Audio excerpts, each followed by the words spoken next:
என்ன முசுக்குட்டி, கோவமா இருக்கியா? நானா? கோவமா? இல்லையே. ஏய், பொய் சொல்லாத. கோவம் இல்லனா முகத்தையும் இப்படி வச்சிருக்க? இந்த முகமே இப்படித்தான். தேங்க்ஸ் டி. எதுக்கு? இல்ல, எங்க அம்மா பேசுறப்ப கூட கூட ஏதாவது பேசுவியோன்னு நினைச்சேன். ஆனா கொஞ்சம் மெச்சூர்டா நடந்துக்கிட்ட. அது சரி, அத்தை சொல்றதும் முழுக்க முழுக்க தப்புன்னு சொல்லிட முடியாது. எங்க அம்மா மேலேயும் தப்பு இருக்குல்ல. ஆனா ஒரு விஷயம் எனக்கு புரியல. எங்க அம்மாவை பத்தி எங்க அக்காவை பத்தின்னு பேசி அதை என்கிட்ட பேசி அவங்களுக்கு என்ன கிடைக்க போகுது? நான் தான் எப்பவுமே கவர் பண்றதில்ல. அவங்க நல்லவங்க வல்லவங்க நான் சொல்லிக்கிட்டு இருக்கேன். நீங்க சொல்றது எல்லாம் உண்மைதானு ஒத்துக்க தானே செய்றேன். பின்ன இன்னும் என்ன வேணுமா? சரிடி, அதுக்கு நீ என்னவோ நான் உங்க ஹாஸ்பிட்டல்ல வேலை பார்க்க மாட்டேன், வேற எங்கேயோ தான் போக போறேன்னு சொல்ற. இவ்வளவு பெரிய ஹாஸ்பிட்டலே நான் உனக்காக தான் உருவாக்குனேன். நீ எப்ப மெடிசன் பண்ண ஆரம்பிச்சியோ அப்பவே இந்த ஹாஸ்பிட்டலை நீ தான் ஆர்கனைஸ் பண்ணணும், நீ தான் இருந்து பண்ணணும்னு கட்டியிருக்கேன். திடீர்னு வேற ஹாஸ்பிட்டல் போறேன்னா என்ன அர்த்தம்? இங்க பாருங்க புருஷ், உங்களுக்கு புரியாதது தெரியாதது ஒன்றும் இல்லை. நான் இப்போதான் மெடிசன் முடிச்சிருக்கேன். இப்போ வந்துட்டு நம்ம ஹாஸ்பிட்டலில் என்ன பண்ண போறேன்? நம்ம ஹாஸ்பிட்டலில் நல்ல பெஸ்ட் டாக்டர்ஸாக வச்சு நீங்கள் ரன் பண்ணுங்க. நான் கொஞ்சம் எனக்கு எக்ஸ்பீரியன்ஸ் தேவைப்படுது. வேற ஹாஸ்பிட்டலில் போய் பண்ணாதான் நல்லா இருக்கும். நம்ம ஹாஸ்பிட்டல்னா ஹாஸ்பிட்டலோட ஓனரே இவங்க தான். இவங்களுக்கு எப்படி சொல்றதுன்னு யாரும் என்ன சொல்றது கரெக்ஷன் கூட பண்ண மாட்டாங்க. அதனால நான் வேற ஹாஸ்பிட்டல் போகிறது தான் சரியா இருக்கும். ஆனா அம்மா என்ன நினைக்கிறாங்கன்னா, சக்கரவர்த்தி வீட்டு மருமக வேற ஹாஸ்பிட்டல்ல வேலை பார்க்க கூடாதுங்கிறாங்க. நீ படிக்க போறப்பவே அதுதான் சொன்னாங்க. நான் தான் அவங்கள அது இதுன்னு சொல்லி கொஞ்சம். அப்பா, உங்க அம்மாக்கு எவ்வளவு சப்போர்ட், நல்ல அண்டர்ஸ்டாண்டிங். எப்பவுமே உங்க அம்மா பேச்சு தான் கேட்பீங்க. ஆனா கல்யாண விஷயத்துல மட்டும் ஏன் உங்க அம்மா பேச்சு கேட்கலன்னு தெரியல. இங்க பாரு பொண்டாட்டி, அது வேற இது வேற. எனக்கு புரியுதுங்க. ஆனா எனக்கு ஒரு விஷயம் புரியல. இப்ப நீங்க எதுக்கு வந்தீங்க? சாரி கேட்க வந்தீங்களா இல்ல சண்டை போட வந்தீங்களா? இங்க பாருடி, அம்மா சொன்னது எல்லாமே தப்புன்னு சொல்ல முடியாதுல்ல. அவங்க சொல்றதுல நிறைய நியாயம் இருக்கு. நீ மெடிசன் படிக்கணும்னு எந்த மாமியாரடி அனுப்பி வைப்பாங்க சொல்லு? நீ போ, நான் பாத்துக்கிறேன்னு எல்லாத்தையும் அவங்க பாத்துக்கிட்டாங்க. உன்னை அவங்க பொண்ணு மாதிரி தானே பார்த்தாங்க. இப்ப முடிச்சுட்டு வந்ததுக்கு அப்புறம் வேற ஹாஸ்பிட்டல் போக கூடாது, நீ நம்ம ஹாஸ்பிட்டலே பாருங்கிறாங்க. இதுல எந்த தப்பு இருக்கிற மாதிரி தெரியல. ஆமா, அத்தை சொன்னாங்கன்னா நீங்களும் அமைதியா தானே இருந்தீங்க. நீங்களாவது எடுத்து சொல்லிருக்கணும்ல, வேற ஹாஸ்பிட்டல் போனாதான் நல்லா இருக்கும்னு ஃபீல் பண்றான்னு.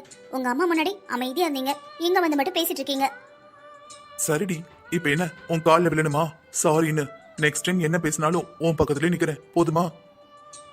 நீங்க ரொம்ப விவரம். என் பக்கத்துல எல்லாம் நிக்க வேணாம். நான் என்ன சொல்றனோ அது சரினா சரின்னு கண்டிப்பா நீங்க பேசணும். சரிடி, சாரி. இப்படி கேட்டாலாம் அக்செப்ட் பண்ண முடியாது. சரிடி, பின்ன எப்படி கேட்கணும்? நீங்க அதை தள்ளி நின்னு கேளுங்க. இவ்வளவு கிட்ட வராதீங்க. உன் கிட்ட வந்தா பனியா உருகிடுற. நீ பொண்டாட்டியா கிடைச்சதுக்கு நான் ரொம்ப கொடுத்து வச்சிருக்கணும். ஐ அம் சோ லக்கி. உங்களுக்கு இதே வேலையா போச்சு. எப்பவுமே உங்களுக்கு ஒண்ணு வேணும்னா அது வேணும். நீங்க என்ன நினைக்கிறீங்களோ அது நடக்கணும். கடைசியில நடக்க வச்சிருவீங்க. எல்லாரையும் மிரட்டி மிரட்டி. ஆனா என்ன கொஞ்சி கொஞ்சி. எப்ப பாரு அம்மா அம்மான்னு அம்மா பின்னாடியே சுத்த வேண்டியது. பொய் சொல்லாதடி. அம்மா அம்மான்னு அம்மா பிள்ளையா இருக்கிற மாதிரி பொண்டாட்டி பொண்டாட்டின்னு உன் பின்னாடியும் தான் சுத்துறேன். எனக்கு இன்னொரு பேர் கூட இருக்கு, சரியான பொண்டாட்டி தாசன்னு. சொன்னாங்க சொன்னாங்க. இந்த பக்கம் பாரு. போங்க, எனக்கு வேலை இருக்கு. ஹலோ, அதுக்கு தாண்டி நானும் கூப்பிடுறேன். ஒரு கிளாஸ் டீக்கு எவ்வளவு நேரம் உட்கார வேண்டியிருக்கு? போய் 1 மணி நேரம் ஆகுது. எப்பா, ஒரு ஃபங்க்ஷனுக்கே 1/2 மணி நேரத்துல டீ போட்டுருவாங்க. இவளுக்கு எனக்கு ஒரு டீ போட 1 மணி நேரம். எங்க அம்மாட்ட வாங்கி குடிக்கிறேனாலும் நான் இருக்கும்போது உங்க அம்மாட்ட கேட்பீங்களான்னு கேட்பா. சரி, செல்வி அக்காட்ட கேட்கலான்னா என் புருஷனுக்கு எல்லாத்தையும் நான் தான் செய்யணும்பா. பேச்செல்லாம் நல்லாதான் பேசுவா. ஒரு கிளாஸ் டீக்கு 1 மணி நேரம். இங்க உட்காந்து புலம்புறதுக்கு கிச்சன்ல போய் எட்டி பார்த்துட்டு வந்தா கூட நல்லா தான் இருக்கும். அப்படி என்னதான் செய்யறாளோ கிச்சனுக்குள்ள? டீ போட போயிட்டு அதை மறந்து வேற ஏதாவது வேலை பார்க்க ஆரம்பிச்சிட்டாளோ? மீனா, அடியே மீனா. என்னங்க கூப்பிட்டீங்களா? வேற மாதிரி கூப்பிட்டமா இருந்தது. ஒன்னும் இல்லம்மா, டீ போட வரேன்னு வந்தியே, ஆளை காணுமே. அதான் உனக்கு என்னாச்சோ ஏதாச்சோன்னு அத்தான் அடிச்சு பேரண்டு வரேன். மீனா குட்டி மீனா குட்டின்னு கூப்பிட்டனா உன் காத்துல அடியே மீனான்னு விழுந்திருக்கும். அதான பார்த்தேன். ஒரு கிளாஸ் டீக்கு இவ்வளவு நேரமா? ஏங்க, காலையில எழுந்த உடனே ஒரு டீ குடிச்சிங்க, அப்புறம் நியூஸ் பேப்பர் படிக்கிறப்ப ஒரு டீ, இப்ப ஆபீஸ் போறப்ப ஒரு டீயா? டீக்கு கணக்கு இல்லையா? என்ன மீனா, ஆபீஸ் போறதுக்கு முன்னாடி டீ கூட குடிக்க கூடாதா? டீ குடிச்சாதான் சாயங்காலம் வரை ஆபீஸ்ல வேலை பார்க்க முடியும். இதெல்லாம் உனக்கு எங்க தெரிய போகுது? ஏன் எனக்கு தெரியாது? நான் கூட தான் ஆபீஸ்க்கு வரேன். நான் என்ன இத்தனை டீயா குடிக்கிறேன்? ஒரு டீக்கு இவ்வளவு ஆளப்பறையா? சரி நீங்க போங்க, நான் சாப்பாடும் டீயும் கொண்டு வரேன். நீங்க சாப்பிட்டுட்டு அதுக்கப்புறம் டீ குடிச்சிட்டு வேணா போங்க. வெளியே தாத்தா உட்காந்துருக்காரு. தாத்தாக்கும் டீ வேணுமா? அப்ப வந்து சத்தம் போட்டுக்கிட்டு இருக்காரு. என்கிட்ட பேசின மாதிரி தாத்தாட்ட வந்து பேசிடாத. ஏங்க உங்களுக்கு ஒன்றும் புரியாது, அதான் ஒன்றுக்கு 4 தடவை சொல்ல வேண்டியிருக்கு. தாத்தாக்கெல்லாம் ஒரு டைம் சொன்னாலே புரியும். நானும் பார்க்க தானே போறேன். என்கிட்ட பேசின மாதிரியே தாத்தா கிட்டயும் பேசுறியான்னு. எனக்கு என்ன பயமா? உனக்கெல்லாம் பயம் இருக்காது மீனா, எனக்கு தான் பயம். யார்கிட்ட எப்ப எப்படி பேசிருவியோன்னு. அம்மாடி மீனா, வர வர டீ 1/2 மணி நேரத்துக்கு மேல போகுது போலயே. இப்படி இருந்தா ஆபீஸ்க்கு லேட்டா போக முடியுமா? சொல்லு. செல்வியை போட சொல்ல வேண்டியதானமா? நீ எது கஷ்டப்பட்டுட்டு இருக்க? நீயும் ஆபீஸ்க்கு போற. தாத்தா ஆஃபீஸ்க்கு போயிடுறேன். பகல்ல வீட்டில் இருக்கிறவங்க யாருக்கும் எதுவும் பண்ண முடியல. வீட்டில் இருக்கும்போதாவது டீ வச்சு கொடுக்கலாமேன்னு. வேகமாக வச்சோன்னா ஒன்று பொங்கிடுது, இல்லைன்னா டீ டேஸ்டே நல்லா இல்லை தாத்தா. பொறுமையாக வச்சாதான் நல்லா இருக்கு. அதான் லேட் ஆயிடுச்சு, மன்னிச்சுக்கோங்க தாத்தா. வெளியே தாத்தா உட்காந்துருக்காரு. தாத்தாக்கும் டீ வேணுமா? அப்ப வந்து சத்தம் போட்டுக்கிட்டு இருக்காரு. என்கிட்ட பேசின மாதிரி தாத்தாட்ட வந்து பேசிடாத. எனக்கு என்ன பயமா? மீனா, ஏதோ யாருக்கும் பயம் இல்லைன்னு சொன்னேன். இப்ப எதுக்கு இப்படி பம்மர? சுப்லட்சுமி, கிருஷ்ணா எங்க? மாமா, ஆதி வந்துட்டால, ஹாஸ்பிட்டல்ல கூட்டிட்டு போனோம்ல, எல்லாம் ரெடி பண்ணிட்டு இருக்காங்க. கூப்பிடணுமாங்க? இல்லம்மா, வேண்டாம் வேண்டாம், ரெடி ஆகி அவங்களே வரட்டும். தாத்தா, பெங்களூருக்கு மெட்டீரியல் வாங்குறதுக்கு தம்பி போறதா இருந்ததுல்ல, இப்ப ஆதி வந்திருக்கிறா. அவங்க 2 பேரும் இருக்கட்டும், நான் போயிட்டு வரட்டுமா? போயிட்டு பாப்பா, ஏன்ட்டு எது கேக்குற? பிரைம் மினிஸ்டர் உனக்கு உன் பொண்டாட்டி தான், அவட்ட கேட்டுக்க. அவ சரின்னு சொன்னா நீ போயிட்டு வா. மாமா, அவ என்ன சொல்ல போறா? அவ என்ன பிரைம் மினிஸ்டர்னு? ஆமாங்க தாத்தா, நீங்க தான் வீட்டுக்கு பெரியவங்க. அவங்க போகணுமா வேண்டாமான்னு நீங்க தான் சொல்லணும். என்கிட்ட கேட்க சொல்றீங்க? ஏன் தாத்தா, நான் இன்னும் வளரலையா என்ன? சின்ன பிள்ளையா அவகிட்ட கேட்டு கேட்டு எல்லா இடத்துக்கும் போறதுக்கு? அப்படின்னு பார்த்தா நானும் இன்னும் சின்ன பிள்ளைதான்டா. உங்க அம்மா கிட்ட சொல்லாம, உங்க அம்மாட்ட பெர்மிஷன் வாங்காம இது வரைக்கும் நான் எங்கேயுமே போனதில்ல.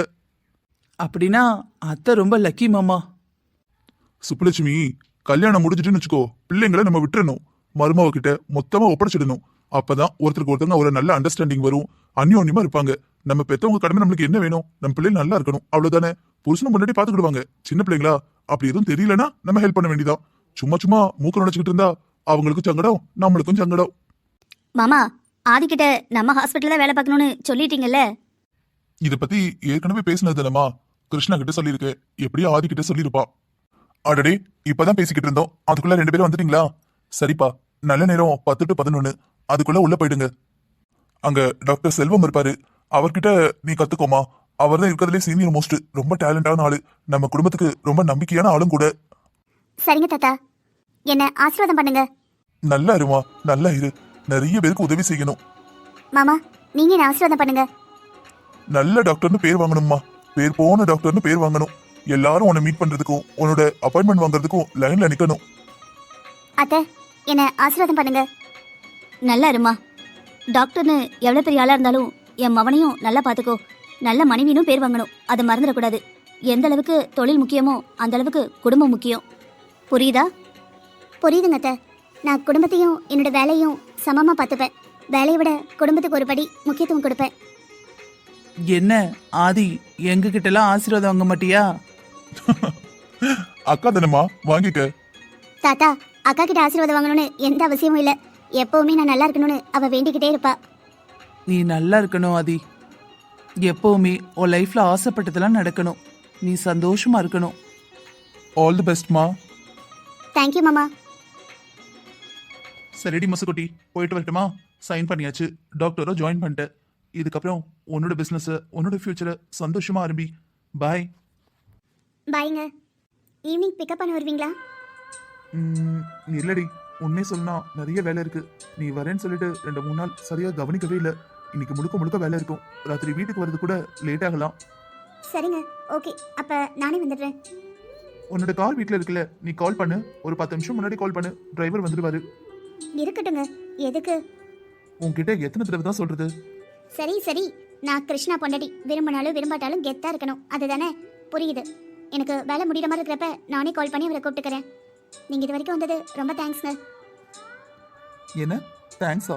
உதவிலும் நம்ம ரெண்டு பேருக்குள்ள என்ன தேங்க்ஸ்? சரி சரி, அப்படியே தேங்க்ஸ் சொல்றதா இருந்தாலும் நீ நம்ம பெட்ரூம்ல வந்து சொல்லு. அது எனக்கு பிடிச்ச மாதிரி. நீங்க வேற திருந்தவே மாட்டீங்க. நான் ஏன்டி திருந்தனும்? நான் என்ன வேற ஒருத்தன் பொண்டாட்டியா பார்த்தேன்? என் பொண்டாட்டி தானே பாக்குறேன். சும்மா இருக்க போறீங்களா இல்லையா? இந்த பொண்ணுங்களை புரிஞ்சுக்கவே முடியலப்பா. கொஞ்சலனா ஏன் கொஞ்ச மாட்டேங்கிறேன்னு கேக்குறாங்க, கொஞ்சனா ஏன் கொஞ்சறேன்னு கேக்குறாங்க. ஆனா உடனே இந்த டைலாக சொல்லுங்க. ஆம்பளைங்களுக்கு பொம்பளைங்களை எப்படி ஐஸ் வைக்கணும், எப்படி சந்தோஷமா வச்சுக்கணும்னு நல்லாவே தெரியும். தெரியறதுனால தானே கொஞ்சி கொஞ்சி ஆளை கவுத்துட்றீங்க. இல்ல டைலாக் வேற, உங்க மனசே புரியல, உங்களை எப்படி பாத்துக்கிறதுன்னு தெரியலன்னு. எங்களை கொஞ்ச நாளே போதும், நாங்களே முழு அடிமையாகி தானே கிடக்கிறோம். சரிடி, நான் கிளம்புறேன். என்னங்க வயசுக்கு வந்த பிள்ளைய என்ன பண்றீங்க? வாய மூடு. குழந்தைய ஒன்ன நம்பி ஒப்படைச்சிட்டு நான் பிசினஸ்னு நாடு நட சுத்துறதுக்கு என் பிள்ளை எப்படி வளர்த்து வச்சிருக்க? நான் என்னங்க பண்ணுவேன்? நான் கண்டிக்கிறப்பெல்லாம் பச்சை பிள்ளை, அவளை போட்டு என்ன மிரட்டுற, இன்னொரு வீட்டுல வாழ போற பொண்ணு, இங்க இருக்கிற வரைக்கும் ராணியாட்டா இருக்கட்டும்னு அவளை நீங்க தான் இப்படி செல்லம் கொடுத்து கெடுத்து வச்சிருக்கீங்க. இன்னைக்கு உங்க பேச்சு கேட்க மாட்டேங்கன்னு உடனே என் மேல எல்லா பழியும் தூக்கி போடுறீங்க. முதல்ல நீ எது சொன்னாலும் அமைதியா கேளு. நீ எதிர்த்து பேசுறதுனாலதான் நம்ம பொண்ணும் அப்படியே வந்து வளர்ந்து நிக்கிறா. என்ன சொன்னாலும் இவன் மண்டையில எட்டுதா பாரு.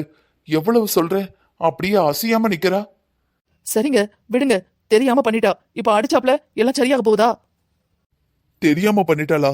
தெரியாம பண்ற வயசா? ஸ்கூல் காலேஜ்ல லவ் கிவ்னு வந்தா விவரம் புரியாம வயசு கோளாறு பிள்ளை பண்றான்னு சொல்லலாம். 25 வயசுக்கு மேலையும் இப்படி அடம் பிடிக்கிறா. அடுத்தவ புருஷனுக்கு அலையிறானா இவளை என்னன்னு சொல்றது? இதெல்லாம் புரியாம பண்றதா? எல்லாம் புரிஞ்சு பிளான் பண்ணி தான் பண்ணிக்கிட்டு இருக்கா. அப்பா, நான் ஒன்றும் அடுத்தவ புருஷனுக்கு ஆசைப்படல. நான் விரும்பினவனை தான் இன்னொருத்தி கட்டிக்கிட்டு போயிட்டா. அவன் தான் உன்னை விரும்பவே இல்லையேம்மா. இதோ பாருங்கப்பா, எனக்கு நினைவு தெரிஞ்ச நாள்லேருந்து நான் கிருஷ்ணாவை தவிர யாரையும் ஏறெடுத்து கூட பார்க்கல. அவனை மட்டும்தான் நினச்சிக்கிட்டு இருந்தேன். அவன் தான் என்னோட க்ளோஸ் ஃப்ரெண்டு. இது பாரு, நீயே சொல்றதானே அவன் உன் க்ளோஸ் ஃப்ரெண்டுன்னு. பின்ன எப்படி உன்னை கட்டிப்பான்? ஏன்பா, ஊர் உலகத்தில் ஃப்ரெண்ட்ஸாக இருந்தவங்கெல்லாம் லவ் பண்ணி மறுபடியும் லவ்வாக மாறி கல்யாணம் பண்ணிக்கிறதே இல்லையா? ஐயோ ஐயோ ஐயோ ஐயோ, இனி என்னென்ன கொடுமையெல்லாம் நான் பார்க்கணும்னு இருக்கோ. பாருடி பாரு, உங்க அம்மா உன்னை நினைச்சு தூங்காம சாப்பிடாம கஷ்டப்பட்டுக்கிட்டு இருக்கா. வயசான காலத்துல எங்களை எவ்வளவு டென்ஷன் ஆக்குற. அவளுக்கு ஏற்கனவே உடம்பு முடியல. உன்னை பத்தி நினைச்சு உன்னை பத்தி கவலைப்பட்டே அவ போய் சேர்ந்துருவா போல. நானும் எவ்வளவோ சொல்லிட்டேன், முடியாதுன்னு பிடிவாதம் பிடிச்சா என்னம்மா அர்த்தம்? இவ வாயை திறக்க மாட்டா, வாயை திறக்கவே மாட்டா. இவளை பத்தி நினைச்சு நினைச்சு நினைச்சு துடிச்சு நம்ம நெஞ்சு வலி வந்து போய் சேரணும். அப்பவும் இவ திருந்த மாட்டா. கிருஷ்ணா கிருஷ்ணா கிருஷ்ணான்னு அவனை தான் நினைச்சுக்கிட்டு இருப்பா. என்னங்க, நீங்க இப்பதான் வந்தீங்க, நீங்க ரூமுக்கு போங்க, இவகிட்ட நான் பேசுறேன். எப்படியாவது பேசு ஆமி, பேசி புரிய வை. என் ஃப்ரெண்டோட பையன் நல்லா படிச்சிருக்கான், நல்லா அழகா இருப்பான், நல்ல குணம். கிருஷ்ணாவை விட அதிகமா சம்பாதிக்கிறான். குடும்பமும் இவங்க குடும்பத்தை விட அவங்க குடும்பம் பெருசு. பணத்திலையும் சரி, குணத்திலையும் சரி, கௌரவத்திலையும் சரி. அந்த சம்பந்தத்தை எப்படியாவது முடிக்கணும்னு நினைக்கிறேன். அவங்களும் நம்ம வீட்டு பொண்ணுதான் மருமகளை கொண்டு வரணும்னு கொஞ்சம் ஜாட மாடையா பேசுறாங்க. எப்படியாவது கட்டி வச்சிடலான்னு பார்க்க. இவ சரியா இருந்தா தானே எல்லாம் சரியா இருக்கும். லவ் பண்றதுலாம் கூட தப்பு இல்லை, அதுவும் ஒன் சைடு லவ் தான். இதை சொல்லிட்டு கூட கல்யாணம் பண்ணிக்கலாம், ஒன்றும் பிரச்சனை இல்லை. அவங்கெல்லாம் புரிஞ்சுப்பாங்க, படிச்ச குடும்பம் தான். ஆனா இவ இன்னும் கிருஷ்ணா கிருஷ்ணானா என்ன அர்த்தம்? இன்னும் கொஞ்ச நாள்ல கிருஷ்ணாக்கு குழந்தை வரும், அப்புறம் அந்த குழந்தை வளரும், அவங்க பேரன் பேத்தி எடுப்பாங்க. அது வரைக்கும் படையப்பா படத்துல ரம்யா கிருஷ்ணன் இந்த மாதிரி கிருஷ்ணா கிருஷ்ணான்னு உட்கார போறாளா? அவன் பெரிய உலக அழகன், பெரிய ராஜகுமாரன். அப்பா, என் கிருஷ்ணாவை பற்றி தப்பாக பேசாதீங்கப்பா. நீங்கள் சொன்னாலும் சொல்லாட்டாலும் அவன் உலக அழகன்தான், அவன் ராஜகுமாரன் தான். பாருடி பாரு, நீ சொன்னேன்னு நான் போய் கிருஷ்ணா கிட்ட பேசினேன். அக்கா அவன் என்ன சொன்னா, நானும் அவளும் சைல்ட்ஹுட் ஃப்ரெண்டு, நான் அவளை ஒரு நாள் கூட என் லவ்வர்னு யோசிச்சு கூட பார்த்ததில்ல. அவ தான் ஏதோ விளையாட்டுக்கு சொல்லியிருக்கான்னா நீங்க வந்து என்கிட்ட கேட்கீங்கன்னு சிரிக்கிறான். உன்னால என் மானம் போச்சு. உனக்கு என்னம்மா குறை? அவனை விட நீ எதுல குறைஞ்சு போயிட்ட? அப்பா, என்னை பொறுத்த வரைக்கும் மனசில் நினைக்கிறதும் கூட சேர்ந்து வாழ்கிறதும் ஒன்று தான்ப்பா. பைபிளில் கூட சொல்லுவாங்களே, ஏதாவது பாவம்னா கூட மனசில் நினச்சா கூட அது பாவம் தானே. அதே மாதிரி கிருஷ்ணா கூட நான் கணவன் மனைவியா மனசாலே வாழ்ந்துட்டேன்ப்பா. இன்னொருத்தங்களை என்னால் நினச்சி கூட பார்க்க முடியாது. ஐயோ ஐயோ ஐயோ ஐயோ, இந்த உலகத்துல இப்படி இருக்காளே. இப்ப இருக்க பிள்ளைங்க எல்லாம் லவ் பண்றேன்னு சொல்றாங்க, பழகி பார்க்காங்க. இவன் நம்மளுக்கு செட் ஆக மாட்டான்னு தெரிஞ்ச உடனே இல்லப்பா லெட்ஸ் பிரேக்கப் அப்படின்னு பிரேக்கப் பண்ணிக்கிறாங்க. ஆனா இவன் என்னடானா இவ்வளவு நல்லவளா இருக்காளே, நான் என்ன பண்றது? அவனை லவ் பண்ண என்ன, அவன் தான் இவளை லவ் பண்ணல, அவனையே நினைச்சுங்கிறதுக்காக அவனை நினைச்சுக்கிட்டே காலம் முழுக்க உட்காரணுமா? இவளை நான் என்ன செய்ய? இவளை வேலை கோவப்படவா, ஐயோ பாவனு பரிதாபப்படவானே தெரியல. இதோ பாருமா பூரணி, அப்பா ஒன்றும் காதலுக்கு எதிரி கிடையாது. நீ மட்டும் காதலிச்சா போதாது, அந்த பையனும் உன்னை காதலிக்கணும்லாமா. நான் உன்னை பெத்தவன், எப்படியோ போன்னு உன்னை விட்டுட்டு இருக்க முடியாதுமா, புரிஞ்சுக்கோப்பா. இதோ பாருங்கப்பா, நீங்கள் சொன்னது கரெக்டு தான். நீங்கள் என்னை பெற்றவங்க, எனக்கு அட்வைஸ் பண்ண வேண்டியது உங்கள் கடமை. ஆனால் என்ன டிசைட் பண்ணணும் அதை நான் தான் டிசைட் பண்ணுவேன். நீங்கள் எவ்வளோ அடித்தாலும் சரி, எவ்வளோ அட்வைஸ் பண்ணாலும் சரி, நான் கிருஷ்ணாவை மறக்க மாட்டேன். என்னால் மறக்க முடியாது. என்னடி நானும் பார்த்துக்கிட்டே இருக்கேன், அந்த மனுஷன் நீ பாவமேனு உனக்கு அட்வைஸ் பண்ணிக்கிட்டு இருக்காரு. எவ்வளவு பொறுமையா பேசுறாரு. நீ என்னடானா கிருஷ்ணா கிருஷ்ணான்னு அந்த கிருஷ்ணாவே பிடிச்சி தொங்கிக்கிட்டு இருக்க. அப்பா, நீங்களும் அம்மாவும் கூட லவ் பண்ணி தான்ப்பா கட்டிக்கிட்டீங்க. பின்ன ஏன்பா என் மனசு உங்களுக்கு புரியலை? நாங்க ஒருத்தருக்கு ஒருத்தர் 2 பேரும் விரும்பணும். எனக்கு நல்லா தெரியும்ப்பா, கிருஷ்ணாவுக்கு என்ன பிடிக்கும். அவன் என்னதான் லவ் பண்ணான். ஆனால் இந்த இடையில ஆதியை பார்த்தானா அவள் ரொம்ப திமிரா இருந்தா. அவளை அடக்கிறேன், அது பண்ணுறேன், இது பண்ணுறேன்னு போய் அவள் பின்னாடியே போயிட்டான்ப்பா. அவன் என்னை காதலிச்சது அவனுக்கே தெரியலப்பா. ஆனால் எனக்கு தெரியும், நான் அதை ஃபீல் பண்ணியிருக்கேன்ப்பா. நான் உண்மைதான்ப்பா சொல்கிறேன், பொய் சொல்லலப்பா. இதோ பாருடி, அவன் உன்கிட்ட ஃப்ரெண்டாக தான் பழகிருக்கான், அதை தெளிவாகவே சொல்லிட்டான். நீ தேவையில்லாம ஆசையை வளர்த்துக்கிட்டு எங்களையும் கஷ்டப்படுத்தாத. உன் வயசுல எல்லாருக்கும் அது வர்றதுதான், அதுக்காக அதையே நினச்சிட்டு வாழ்க்கை ஃபுல்லாக வீணாக்க முடியுமா? அம்மா, அப்படின்னா காலேஜில் நான் நிறைய பேர்கிட்ட பேசியிருக்கேன். நான் பணக்கார வீட்டு பொண்ணுன்னு நிறைய பேர் வலிஞ்சிருக்காங்க, நிறைய பேர் டீசெண்டாக இருந்திருக்காங்க. ஆனால் கிருஷ்ணா மேலே வந்த ஃபீலிங்ஸ் எனக்கு வேறு யார் மேலேயும் வர மாட்டேங்குதுமா. நானும் அவனை மறக்க தான் எவ்வளவோ ட்ரை பண்ணுறேன். ஆனால் என் மனசு நான் மறக்கணும்னு நினைக்க அவனை நினச்சி ஏங்கதாம்மா செய்து. என்னால் அவனை மறக்க முடியலம்மா, மறக்கணும்னு நினைக்க கூட முடியலம்மா. இதோ பாரு பூரணி, நீ அவனையே நினைச்சிட்டு இருக்கிறதுனாலையும் அவனை மறக்க முடியலன்னு சொல்லிக்கிட்டு இருக்கிறதுனாலையும் உன் மேல உனக்கே பச்சாதாபம் உருவாகுது. கண்ட படத்தையும் நாடகத்தையும் சீரியஸையும் பார்த்துட்டு அதான் பெருமை நினைச்சுக்கிட்டு இருக்க. அது இல்லம்மா, இந்த உலகத்துல பறக்கிறப்ப எல்லாம் தனியா தான் வரும், தனியா தான் போக போறோம். வாழ்க்கை ரொம்ப சின்னதுமா, முழுசா வீணடிச்சுட்டு அதுக்கப்புறம் நினைச்சு ஃபீல் பண்றது திரும்ப வராதுமா. நீயும் என்னென்னவோ ட்ரை பண்ண. அந்த கிருஷ்ணா ஆஃபீஸில் உனக்கு வேண்டிய பொண்ணை வேலை வைக்க வைக்கன்னு சொல்லிட்டு ஏதேதோ செஞ்ச. ஏதாவது கதைக்காச்சா? அவன் முன்னாடி பாரு, இப்போ 5 வருஷம் டாக்டருக்கு படிச்சு முடிச்சு அவன் சொந்த ஹாஸ்பிட்டலில் வந்து வேலை பார்க்க வந்துட்டா. இதுக்கப்புறம் 2 பேரும் ஒன்னா தான் வாழ போறாங்க. தூரமா இருக்கும்போதே நம்மளால ஒன்றும் செய்ய முடியல. இதுக்கப்புறம் என்ன செய்ய முடியும் சொல்லு? நானும் உன் பக்கம் நீ சொன்னதுக்கெல்லாம் மண்டைய ஆட்டியாச்சு. இதுக்கப்புறமும் அப்படியே இருக்க முடியாது பூரணி, நிலைமைய புரிஞ்சுக்கோ. அம்மா, நீயும் மாமா, உனக்கு கூட என் ஃபீலிங்ஸ் புரியலையாம்மா? இதோ பாரு பூரணி, இவ்வளவு நாள் நீ என்ன சொன்னாலும் நான் சரின்னு உனக்கு துணைக்கு நின்ன. இதுக்கப்புறமா நான் பேச்சு கேட்டா அதுதான் நான் பண்ற பெரிய முட்டாள்தனம். நீங்க தானம்மா சொன்னீங்க இருக்கிறது ஒரு லைஃப்னு. அந்த ஒரு லைஃப் என் கிருஷ்ணாக்காக தான். கிருஷ்ணாவை வச்ச இடத்துல யாரையும் என்னால வைக்க முடியாது. அவனை நினைச்ச மனசு வேற யாரையும் நினைக்காது. இதோ பாருமா, நான் சொன்னேன்ல என் ஃப்ரெண்டு பையனு, அவனை கல்யாணம் பண்ணா நீ சந்தோஷமா இருப்பேம்மா. இந்த ஒரு தடவை அப்பாவை நம்புமா. என்னை மன்னிச்சிடுங்கப்பா. என்னால என் கிருஷ்ணாவை மனசுல வச்சுட்டு இன்னொருத்தங்க கூட வாழ முடியாது. போதும் நிறுத்தடி, நானும் பாத்துக்கிட்டே இருக்கேன். பாவம் சின்ன பிள்ளைன்னு பார்த்தா என்ன நடிச்சுக்கிட்டு இருக்கியா? ஒருத்தி கல்யாணம் பண்ணி 5 வருஷம் ஆக போகுது, அவளும் டாக்டர் ஆகி வந்து அவ புருஷன் கூட வாழ ஆரம்பிச்சிட்டா. இன்னும் இன்னொருத்தி புருஷன் வேணும்னு அலையிற, உனக்கு வெக்கமா இல்ல? நீ கண்ணை மூடிக்கிட்டு இருந்தா இங்க சூரிய இல்லைன்னு ஆயிடாது. நீ கண்ணை மூடிக்கிட்டு கிருஷ்ணாவை லவ் பண்றேன், என்ன லவ் பண்ணேன்னா எல்லாம் உண்மை ஆயிடுமா? அவன் உன்ட்ட ஃப்ரெண்டா தான் பழகிருக்கான். ஏமா நீங்களும் கிருஷ்ணா மாதிரியே சொல்றீங்க? நான் கிருஷ்ணாவை உண்மையா விரும்பினேன், அவனும் என்ன விரும்பினான். ஆனா அவன் என்ன காதலிச்சது அவனுக்கே தெரியாது.